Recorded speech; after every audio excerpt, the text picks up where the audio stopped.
அனைத்து ஊடகங்களுக்கும் பத்திரிகை நண்பர்களுக்கும் வணக்கம். இன்றைய தினம் தமிழ்நாடு முதலமைச்சர் திராவிட முன்னேற்ற கழகத்துடைய தலைவர் திரு ஸ்டாலின் அவர்கள் ஒரு விசித்திரமான அறிவிப்பை வெளியிட்டிருக்கிறார். ஏற்கனவே குடும்ப தலைவிகள் உரிமை தொகை பெற்று வந்து கொண்டிருக்கின்றவர்களுக்கு பிப்ரவரி மாதம், மார்ச் மாதம், ஏப்ரல் மாதம் 3 மாதத்திற்கு முன்பணமாக 3000 ரூபாய் வழங்கப்படும் என்றும், மேலும் அவர்களுக்கு கோடைகால தொகுப்பு கோடைகால சிறப்பு தொகுப்பு 2000 ரூபாய் வழங்கப்படும் என்ற ஒரு அறிவிப்பை வெளியிட்டிருக்கின்றார். மொத்தம் 5000 ரூபாய் அவர்களுக்கு வழங்கப்படும் என்ற அறிவிப்பை அறிவித்து இன்றைய தினமே அது வழங்கப்பட்டதாக செய்தி வந்துள்ளன. அதில் சில காரணங்களை அவர் தெரிவித்திருக்கின்றார், எதற்காக நாங்கள் வழங்குகின்றோம் என்று. அதுல எங்களையும் மத்திய அரசையும் குறிப்பிட்டு சொல்லியிருக்கிறார்.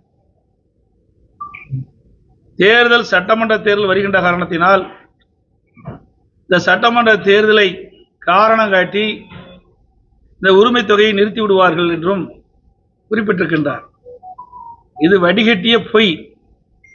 ஏற்கனவே 2024ஆம் ஆண்டு நாடாளுமன்ற தேர்தல் நடந்தது. அந்த நாடாளுமன்ற தேர்தலில் உரிமை தொகை பெற்று வந்த குடும்ப தலைவிகள் அனைவருக்குமே அந்த உரிமை தொகை வழங்கப்பட்டது. தேர்தல் நேரத்திலே, நாடாளுமன்ற தேர்தல் நேரத்திலே. அப்படி இருக்கின்ற பொழுது எப்படி இதை நிறுத்த முடியும்? இரண்டாவது, ஒரு அரசு கொண்டு வந்த திட்டம் தொடர்ந்து செயல்பட்டு கொண்டிருக்கின்ற பொழுது ஆன்கோயிங் ஸ்கீம், அதை எப்பொழுதுமே தேர்தல் நேரத்தில் நிறுத்துவது கிடையாது. அந்த அடிப்படையில் தான் 2024ஆம் ஆண்டு நடைபெற்ற நாடாளுமன்ற தேர்தலிலும் அவளுக்கு வழங்கப்பட்டு வந்த உரிமை தொகை குடும்ப தலைவிக்கு தொடர்ந்து வழங்கப்பட்டது.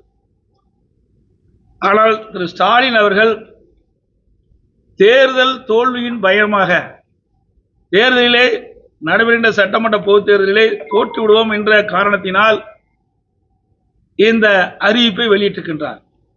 அதுவும் குடும்ப தலைவிக்கு பிப்ரவரி மாதம் தானாக கிடைக்கும், மார்ச் மாதம் கிடைக்கும், ஏப்ரல் மாதம் கிடைக்கும். இருந்தாலும் இந்த 3 மாத தொகையும் முன்பணமாக கொடுத்து அதோட கோடைகால சிறப்பு தொகுப்பு ஒன்று கொடுத்து அவருடைய வாக்குகளை பெறுவதற்காக இப்படிப்பட்ட ஒரு நாடகத்தை அரங்கேற்றுகின்றார். இன்றைக்கு திராவிட முன்னேற்ற கழகம் மக்களுடைய செல்வாக்கு இழந்துவிட்டது. நடைபெறுகின்ற சட்டமன்ற தேர்தலிலே தோற்றுவிடுவோம் என்ற அச்சத்தின் காரணமாகத்தான் இன்றைய தினம் இந்த அறிவிப்பை இன்றைய முதலமைச்சர் அவர்கள் வெளியிட்டிருக்கின்றார். இன்னொன்று, கோடைகால சிறப்பு தொகுப்பு என்று அறிவித்திருக்கின்றார்.